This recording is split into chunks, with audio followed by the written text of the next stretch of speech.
नमस्कार दोस्तों, जय माँ विंध्यवासिनी, हर हर महादेव। उपस्थित हूँ मैं आज ज्योतिष से कुछ महत्वपूर्ण जानकारी लेकर के। आज हम बात करेंगे जन्म पत्रिका के विषय को लेकर के।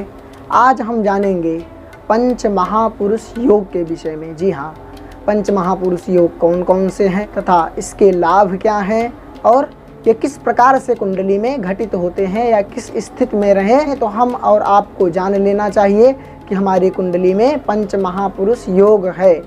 तो सर्वप्रथम बात करेंगे पंच महापुरुष योग कौन कौन से हैं। पहले नंबर पे आता है रोचक योग, तथा वहीं दूसरे नंबर पे भद्र योग, और तीसरे नंबर पे आ जाता है हंस योग, और चौथे नंबर पे मालव्य, तथा पांचवें नंबर पर सस योग।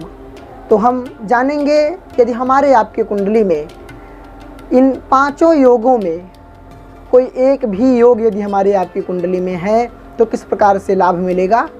तो हम सर्वप्रथम बात करेंगे रोचक योग के विषय पे। जिस जातक के पत्रिका में रोचक योग होता है वह बहुत ही शक्तिशाली और बहुत ही धैर्यवान भाग्यशाली होते हैं। तथा इसी क्रम में हम कहेंगे भद्र योग। जिस जातक के पत्रिका में भद्र योग रहता है वो राजा के समान सुख भोग करने वाला होता है। तीसरा योग जो है वो हंस योग कहा गया है। जिस जातक के कुंडली में ये तीनों योग रहते हैं तो वह राजा होता है। और इसी क्रम में कहा है मालव्य योग। यदि किसी जातक के कुंडली में यह चारों योग उपस्थित हैं, चारों योग पत्रिका में हैं, वह राजा से बढ़कर महाराजा जैसा होता है, महाराजा की सुख भोग प्राप्ति होती है, महाराजा होता है। तथा इसी क्रम में का पांचवें योग के विषय में जो कि सस योग है। किसी जातक के पत्रिका में यदि यह पांचों योग का निर्माण हो रहा है तो वह जातक पराक्रमी और उच्च अधिकारी पद को प्राप्त करने वाला होता है। तो इसी क्रम में हम आज बात करेंगे रोचक योग के विषय में।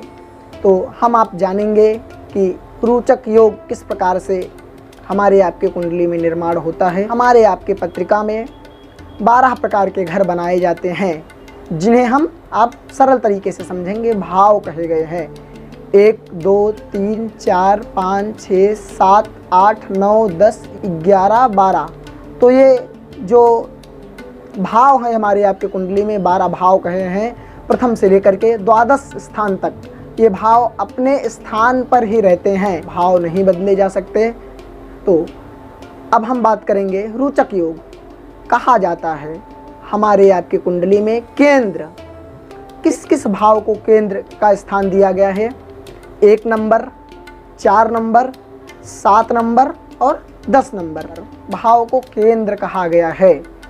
हमारे आपकी कुंडली में लग्न में कोई भी संख्या लिखी हो सकती है। 1 2 3 4 5 6 7 8 9 10 11 12 1 से लेकर के 12 तक कोई भी संख्या लग्न में लिखी जा सकती है। कोई भी संख्या हमारे आपकी कुंडली में, हमारे आपके पत्रिका में कोई भी संख्या हो सकती है। यदि पहले भाव में पहला और चौथा और 7वां और 10वां भाव यदि इस भाव में मंगल हो तो रोचक योग का निर्माण होता है। तथा इसमें किस प्रकार किस स्थिति में होना चाहिए। मंगल यदि अपने स्वराशि का हो या उच्च का मंगल यदि केंद्र पे हो तो रोचक योग का निर्माण होता है। 1 8 और 10 से हम जानेंगे। 1 नंबर मतलब मेष राशि, 8 नंबर मतलब वृश्चिक राशि, और मेष और वृश्चिक राशि के स्वामी मंगल हैं। तथा वहीं क्रम में बात किया गया है दशम या 10वें को कहा जाता है मकर राशि का मंगल उच्च का होता है। यही कारण है रोचक योग का निर्माण होता है हमारे आपके कुंडली में। मंगल स्वराशि का हो या उच्च का मंगल यदि हमारे आपके केंद्र में है तो रोचक योग का निर्माण होता है। तो इस तरह से हमारे आपकी कुंडली में रोचक योग का निर्माण होता है। तो हम इसी क्रम में बात करेंगे कि हमारे आपकी कुंडली में यदि रोचक योग है तो वह जातक किस प्रकार से हो। सूरवीर, पराक्रमी, सहनशीलता, धैर्यवान, साहस से धन अर्जित करने वाला होता है और सैन्य शक्ति सेनापति के समान होता है। सेनापति का तात्पर्य यहाँ है किसी उच्च सेना विभाग में अधिकारी पद। यदि जातक उद्योग का कार्य करता है तो उसमें उसे बहुत ही सफलता प्राप्त होती है।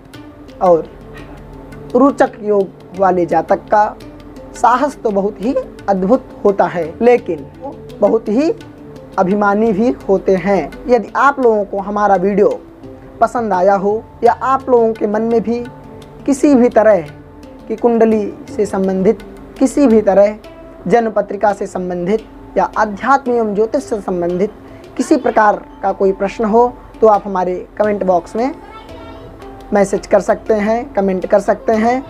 तो आज हम सिर्फ रोचक योग के विषय पे हैं तथा शेष 4 योगों के बारे में हम अगले वीडियो में बनाएंगे। जय मां विंध्यवासिनी, हर हर महादेव।